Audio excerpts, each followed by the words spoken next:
Champion হবার লক্ষ্য নিয়ে চ্যাম্পিয়ন্স ট্রফি খেলতে যাওয়া বাংলাদেশ দল প্রস্তুতি ম্যাচে পাকিস্তান এ কিংবা পাকিস্তান শাহিনসের বিপক্ষে ভাই জঘন্যভাবে ম্যাচ হারছে। সিরিয়াসলি জঘন্যভাবে ম্যাচ হারছে। আপনারা অনেকেই হয়তো জানেন যে বাংলাদেশ আগে ব্যাট করে 39 ওভারের মতো অল আউট হয়েছিল 202 রানে। পাকিস্তান এ টিম সেই রান চেজ ডাউন করেছে 35 ওভারে 7 উইকেট হাতে রেখে। এটাকে আপনি জঘন্য হার বলবেন না কি বলবেন? টপ প্লেয়াররা সবাই খেলেছেন।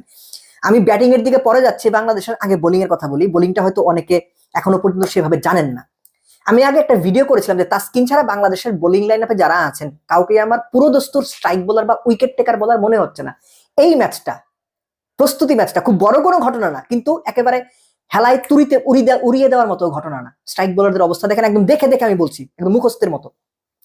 তাসকিন আহমেদ 5 ওভারে 27 রান, কোনো উইকেট নাই। মুস্তাফিজুর রহমান 5 ওভারে 20 রান, কোনো উইকেট নাই। বাংলাদেশের টপ মোস্ট 2 বোলার দুজনের কেউ উইকেট পাননি। উইকেট পেয়েছেন কে? সাকিব একটা উইকেট পেয়েছেন, নাহিদ রানা একটা উইকেট পেয়েছেন, মেহেদী মিরাজ একটা উইকেট পেয়েছেন। এর মধ্যে আবার রিশাদ খুব ভালো বল করেছেন, 5 ওভারে 15 রান দিয়ে কোনো উইকেট তিনি পাননি। He bowled really well. Nasum Ahmed আবার 5 ওভার 5 বলে 56 রান দিয়েছেন। আর নাহিদ রানার কথা তো বললাম যে একটা উইকেট পেয়েছেন। নাহিদ রানা কত আপনার 4 ওভারে বোধহয় 11 রান দিয়ে এক উইকেট পেয়েছে। হি বোল্ড রিয়েলি ওয়েল এবং সাকিবও বেশ ভালো বল করেছেন।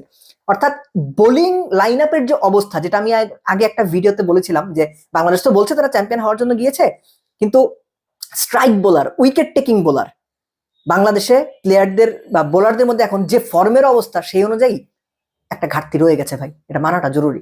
নইলে বাংলাদেশের সব টপমোস্ট বোলাররা, পাকিস্তান এ টিম ভাই, ন্যাশনাল টিমও না, পাকিস্তান এ টিমের এগেনস্টে 202 রান ম্যাচ হারছে, ফাইন। 47-48 ওভারে গিয়ে ফাইট করতো, তাহলে বুঝতাম না তারা রিয়েলি ফাইট করছে। ভাই 35 ওভারে খেলা শেষ হয়ে গেছে। তার মানে কি বাংলাদেশের টপ বোলাররা পাকিস্তান এ টিমকে কোনো চ্যালেঞ্জ জানাতে পারেনি? এটা কিন্তু কোনো ভালো কথা না। প্রস্তুতি ম্যাচ অনেকেই হয়তো পুরোটা দিয়ে খেলেন না, বা বেশিরভাগ সময় পুরোটা দিয়ে খেলেন না, এটা মেনেই আমি বলছি। এটা যেমন একেবারে আপনার খুব সিরিয়াসলি নেওয়ার মতো ইস্যু না, আবার তুরিতে উড়িয়ে দেওয়া ভাই প্রস্তুতি ম্যাচ কোনো ঘটনাই না, এটা বলারও বিষয় না। ভয় পাওয়ার কিছু নেই, কিন্তু একই সঙ্গে সতর্ক হওয়ার ব্যাপার রয়েছে, আরো একটু সাবধানী হওয়ার ব্যাপার রয়েছে, আরো একটু নিজেদেরকে ঝালাই করার, মানসিকভাবে ঝালাই করার ব্যাপার রয়েছে। ব্যাটিং এর দিকে যাই, বোলিং এরটা তো শুনলেন। ব্যাটিং এরটা আপনারা অলরেডি অনেকে জানেন যে বাংলাদেশ অ্যাকচুয়ালি 202 রান করেছে, সৌম্য 35 করেছেন, মিরাজ টপ স্কোরার 44 করেছেন। বাকিদের কথা যদি বলি, তামিম বিপিএল এ তিনি দারুণ ফর্মে ছিলেন, 6 রান করে আউট হয়েছেন। মুশফিকুর রহিম 7 করেছেন গত 14 বলে মনে হয়। জাকের আলী অনেক 4 করেছেন। তাওহিদ হৃদয় 33 বলে 20 করেছেন। একটা পর্যায়ে বাংলাদেশ 137 রানে 7 উইকেট ছিল। তানজিম সাকিব বোলিংটাও ভালো করেছেন, ব্যাটিংটাও ভালো করেছেন। তিনি এক্স্যাক্টলি 27 বলে 30 করেছেন, 4টা 4 1টা 6, সবচেয়ে বেশি 4 ছক্কা তিনি মেরেছেন। ইনফ্যাক্ট তিনি ছাড়া বাংলাদেশ ইনিংস আর কেউ ছক্কাই মারতে পারেননি। সাকিবের এই 27 বলে 30 কিংবা নাসুম আহমেদের 16 বলে 15 রান না হলে বাংলাদেশ 150 করতো ভাই, লিটারেলি বাংলাদেশ 150 করতো। এবং উইকেট তাকে কাকে দিয়েছে খেয়াল করে দেখেন, উসামা মির, লেগ স্পিনার, যিনি 7 বা 8 নম্বর বলার হিসেবে বল করেছেন। আমি দেখে এক্স্যাক্টলি বলছি আপনার কয় নাম্বার বলার হিসেবে উসামা মির বল করেছেন।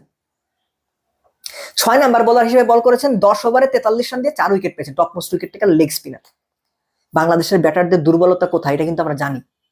সেই দুর্বলতা পাকিস্তান এ টিমের একজন লেগ স্পিনারের কাছে, যিনি দলের 6th বোলার হিসেবে বল করেছেন, তার কাছে এক্সপোজ হয়ে গেল। আমি আবারও বলছি, যেহেতু প্রস্তুতি ম্যাচ, হতাশ, অনেক বেশি হতাশ হবার কিছু নাই, কিন্তু কিছুটা হলো হতাশ হবার ব্যাপার আছে এখানে।